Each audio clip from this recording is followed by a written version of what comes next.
ಈ ಕಲ್ಕೋಳಿ ಕೂಗಿದಾಗ ಈ ಕಲ್ಲು ಬಸವ ಗುಟುರು ಹಾಕಿ ಓಡುತ್ತದೆ, ಆವಾಗ ಕಲಿಯುಗದ ಅಂತ್ಯವಾಗುವುದು ಎಂದಿದ್ದರು. ಈ ನಂದಿಯನ್ನು ನೋಡದೆ ನಂದಿ ಬೆಟ್ಟಕ್ಕೆ ಹೋಗುವವರು ಹಂದಿಗಿಂತ ಕಡೆ ಎಂಬ ಜಾನಪದ ನಾಣ್ಣುಡಿ ಇದೆ. ಪೀಠ ಇಲ್ಲದೆ ಒಂದೇ ಬಂಡೆಯಲ್ಲಿ ಬೆಳೆಯುತ್ತಾ ಬರುತ್ತಿದೆ. ಹಾರೆಯಿಂದ ಇದರ ಬೆನ್ನಿನ ಮೇಲೆ ಹೊಡೆದಿದ್ದರು, ಅದರ ಕುರುಹು ಇದರ ಬೆನ್ನಿನ ಮೇಲೆ ಈಗಲೂ ಇದೆ. ಓಂ ಹರಿ ತತ್ಸತ್. ಓಂ ನಮಃ ಶಿವಾಯ. ಕಣಿವೆ ಬಸವೇಶ್ವರಾಯ ನಮಃ.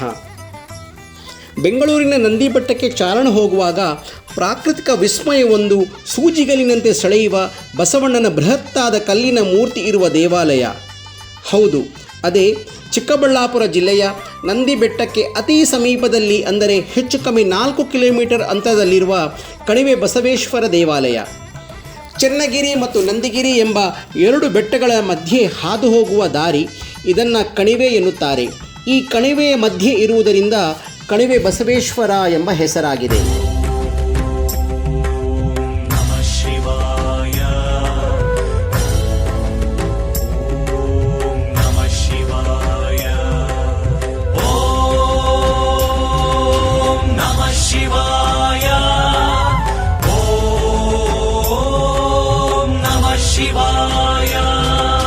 मृत्युञ्जयाय रुद्राय नीलकण्ठाय शम्भवे अमृतेशाय शर्वाय महादेवाय ते नमः. मृत्युञ्जयाय रुद्राय. ಪ್ರಳಯದ ಮುನ್ಸೂಚನೆಯನ್ನು ಕೊಡುವ ಒಂದು ಕಲ್ಲಿನ ಕೋಳಿ ಬಸವಣ್ಣನ ಪಾದದ ಹತ್ತಿರ ಇದೆ. ಹಿಂದೆ ಕೈವಾರ ತಾತಯ್ಯನವರು ಹಾಗೂ ವೀರಬ್ರಹ್ಮೇಂದ್ರಯ್ಯನವರು ತಮ್ಮ ಕಾಲಜ್ಞಾನದಲ್ಲಿ ಬರೆದಿಟ್ಟಂತೆ ಈ ಕಲ್ಕೋಳಿ ಕೂಗಿದಾಗ ಈ ಕಲ್ಲು ಬಸವ ಗುಟುರು ಹಾಕಿ ಓಡುತ್ತದೆ, ಆವಾಗ ಕಲಿಯುಗದ ಅಂತ್ಯವಾಗುವುದು ಎಂದಿದ್ದರು.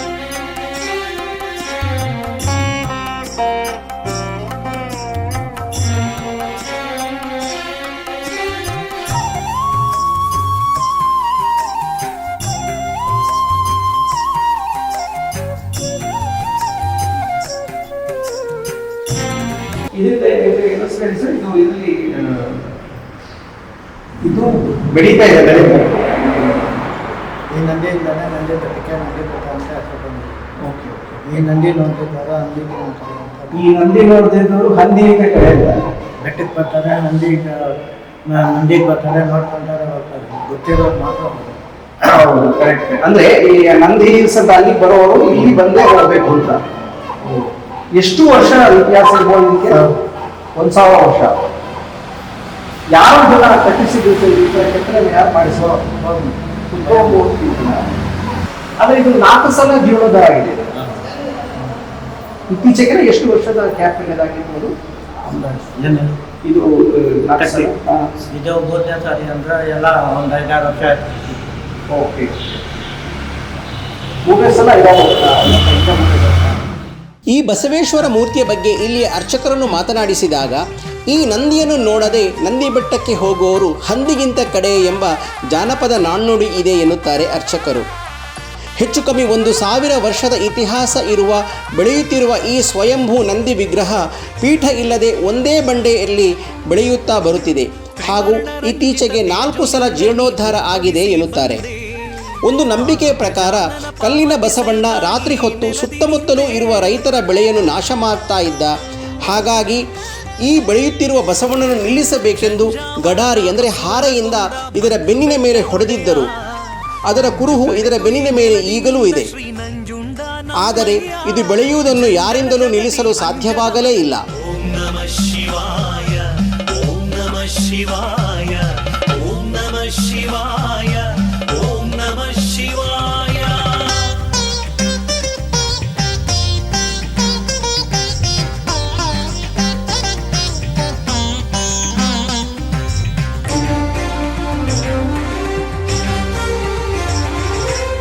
ಈ ದೇವಾಲಯದಲ್ಲಿ ವಿಘ್ನೇಶ್ವರ, ಭ್ರಮರಾಂಬ, ಮಲ್ಲಿಕಾರ್ಜುನ ದೇವರು, ವಳ್ಳಿ ಸಹಿತ ಸುಬ್ರಹ್ಮಣ್ಯ ಸ್ವಾಮಿ ಹಾಗೂ ಪತ್ನಿ ಸಮೇತ ಇರುವ ನವಗ್ರಹಗಳ ವಿಗ್ರಹಗಳು ಇವೆ. ಕಾರ್ತಿಕ ಸೋಮವಾರ, ಪ್ರತಿ ಸೋಮವಾರದ ದಿವಸ ಹಾಗೂ ಬಸವ ಜಯಂತಿಯಂದು ವಿಶೇಷ ಪೂಜೆ ಇರುತ್ತದೆ. ಶಿವರಾತ್ರಿಯಲ್ಲಿ ರುದ್ರಾಭಿಷೇಕ ಹಾಗೂ ವಿಶೇಷ ಜಾತ್ರೆ ಕೂಡ ನಡೆಯುತ್ತದೆ.